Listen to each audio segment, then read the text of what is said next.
Hello learners of all ages, my name is Mr. Montgomery. I teach 4th and 5th grade math, and today we're going to be learning how to do division with money. Now, division with money is very similar to what we've been doing with division. We just have to follow our division steps, and I also have to remember the division steps as well. So, step number 1, we're going to move all the decimal places over to the right until one of them has the decimal place at the end, which any whole number has the decimal place at the end. That means that I can take my decimal point here, move it straight up, and I can divide like I normally would. Okay, 24, it can't go into 1, it can't go into 17, it can't go into 173, but I'm gonna have to guess and check to figure out how much it can go into it. So 24, usually I like to start with 5s or 10s. So let's just try 5s. 5 times 4 is 20, and 5 times 2 is 10, plus 2 is 12. So 120, it's a little bit low. Let's go a little bit higher. I'm gonna skip 6. I'm gonna go straight to 7 because I know if I add 24, it would be 144, and that's still not there. So 24 times 6, or 7. I was gonna skip 6, there we go. Times 7. 4 times 7, that's 32. And 7 times 2 is 14, 15, 16, 17. So, 7 times 2. 14, 15, 16, 17. No, 7 times 4 is not 32, it's 24. That's why we always double check. So that's 14 and 14. It's 28, there we go. Whew. Rough day of multiplication. 7 times 2 is 14, 15, 16. So it's 168. 168. All right, looks like we're gonna need to do some borrowing. We're going to cross out 7, that changes it to a 6, and this changes it to a 13. So 8, 9, 10, 11, 12, 13, that's 5. And we're going to bring down our another 5. Okay, I have 55. Can 24 go into 55? Oh, I forgot the... 7. I'm just off my game today. I apologize, my 5th grade friends. All right, so we figured out that 24 times 7 is 168. Decimal place is up there. 55. Let's get back on track. We got this. Okay, 24 times 2 should technically work. So 24 times 2, 2 times 4 is 8, 2 times 2 is 4. 48, if I go any higher, it'd be 60 something. So, or 70 something, that'd be 2. And that'd be 48. If I subtract those 2, I'm gonna have to borrow. I have to cross out that 5, changes to a 4. And that would change this to a 15. 8, 9, 10, 11, 12, 13, 14, 15, that is 7. And 2, and I think we may have figured out that we need to do 24 times 3, which that's 12, and that's 7, so 72, yep, times 3, which would be 72. And that means that $7.23 should be my answer. But the book wants us to double check, and it has saved me a couple of times during these lessons. So I'm going to be taking $7.23 times 24.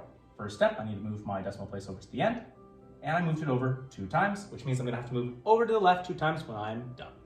So I have 723 times 24. 4 times 3 is 12, carry. 4 times 2 is 8, plus 1 is 9. 4 times 7 is 28, because 14 and 14, 28, just making sure.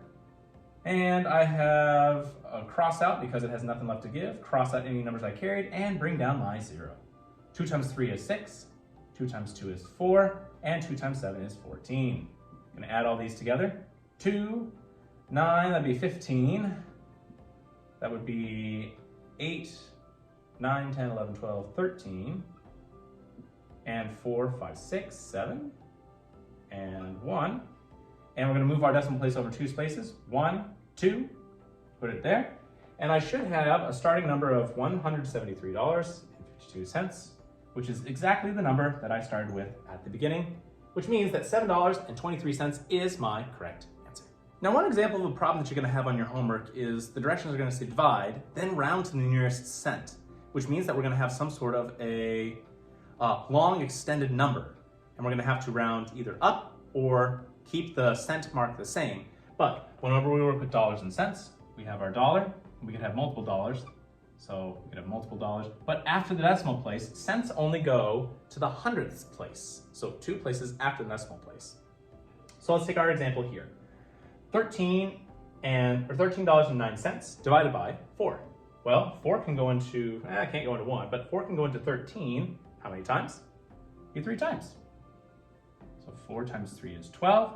I have 1 left over. I'm gonna bring down my 0, and I forgot the first step. Goodness, I'm forgetting every time. So 4 is a whole number, which means that we have a number that has the decimal place at the end, which means that we're gonna be bringing our decimal place straight up. All right, now 4 can go into 10 2 times, that's 8. And we're gonna have 10 minus 8, which is 2. And we're gonna bring down our 9.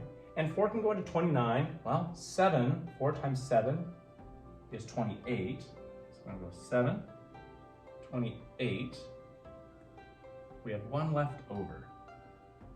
And so that means we're gonna have to have a remainder of 1, which means that if we're rounding to the nearest cent mark, it would have to be to the 7 because the 1 will tell the 7 to stay the same. So $3.27 is my answer. All right, my 5th grade friends, if we take a look at page 227 in our workbook, you'll see that we'll be doing the problems number 4 and 9. The directions say divide and check. And yes, I want you to check because it allows you to catch your mistakes. Don't make the same mistakes as Mr. Montgomery by forgetting step 1 and step 2 when it comes to our division rules. Making sure that all the decimal places are moved over to the right, which if we're multiplying or dividing by a whole number, that means it automatically is furthest to the right. Bring up that decimal place. If you have any questions on division with money, please let me know when you come to class tomorrow.